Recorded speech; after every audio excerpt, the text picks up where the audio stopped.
મન જે ભૂતકાળ અને ભવિષ્યને ભૂલી ગયું છે, મન જે હવે વર્તમાન વિશે જાગ્યું છે, તે મન બુદ્ધિની ઉચ્ચતમ એકાગ્રતાને અભિવ્યક્ત કરી શકે છે. જગતના રંગમંચ પર નૃત્ય કરનાર નૃત્યાંગના માટે અસ્તિત્વ છે માત્ર ને માત્ર નૃત્યનું. ક્ષણ પહેલાં થયેલી ભૂલ પણ તેને યાદ નથી, કારણ કે નૃત્યનું હવેનું શ્રેષ્ઠ કદમ એ ભૂલમાંથી અને એ ભૂલ પછી મંડાયું છે.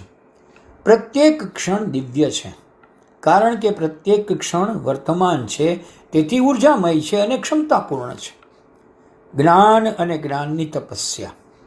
જ્ઞાન માટે ચિંતન, જ્ઞાનની તપસ્યા માટે શરણાગતિ, અહમ ત્યજવાની તત્પરતા ને સોહમ પામવાની ઉત્કંઠા, તો અને તો જ ભગવત પ્રાપ્તિ શક્ય બને.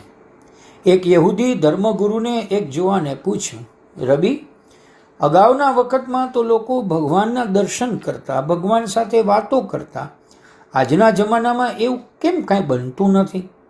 રબીએ ટાઢકથી ઉત્તર આપ્યો, એવું છે ને બેટા, કે આ જમાનામાં લોકો એટલા નીચા નમીને દર્શન નથી કરતા.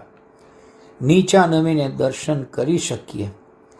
બોલો, આ વિચાર કેટલો ઉત્તમ છે.